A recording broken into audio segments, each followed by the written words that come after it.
Le 12 février 2014, le Conseil national du travail a adopté une convention collective de travail concernant la motivation du licenciement.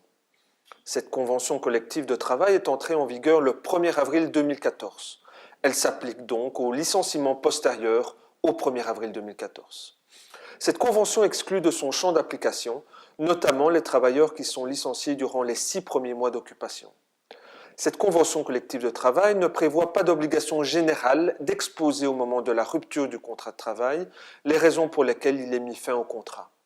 À l'occasion de la notification du licenciement, l'employeur demeure donc parfaitement libre de motiver ou non la rupture.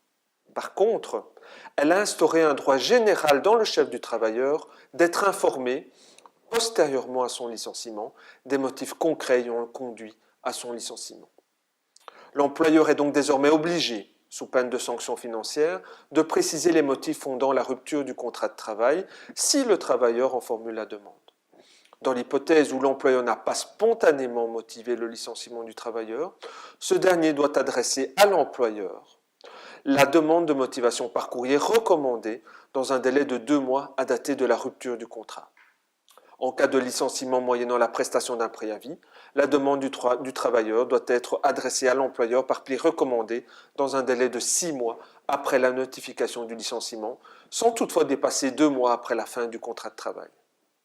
L'employeur qui reçoit une telle demande d'information doit communiquer au travailleur par lettre recommandée les motifs concrets qui ont conduit à son licenciement, et ce dans les 2 mois à dater de la réception de la lettre recommandée contenant la demande du travailleur. Si l'employeur ne répond pas à la demande de motivation du licenciement par courrier recommandé dans le délai requis ou se contente de motiver le licenciement de manière abstraite et générale, il risque de devoir payer une amende équivalent à 2 semaines de rémunération. Les motifs concrets invoqués par l'employeur sont susceptibles d'être contrôlés par le juge. En cas de litige, le tribunal devra vérifier si le licenciement, quand bien même il était motivé, ne serait pas manifestement déraisonnable.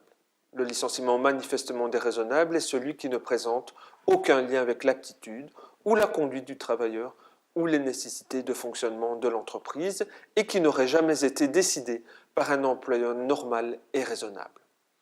La convention collective prévoit un régime probatoire particulier, selon que le travailleur a ou non introduit une demande d'information concernant les motifs concrets du licenciement. L'employeur qui n'a pas motivé le licenciement spontanément ou à la demande du travailleur licencié sera tenu de démontrer que le licenciement intervenu n'est pas manifestement déraisonnable. Dans le cas contraire, il appartient en principe au travailleur de démontrer que les motifs concrets invoqués par l'employeur sont manifestement déraisonnables en l'espèce.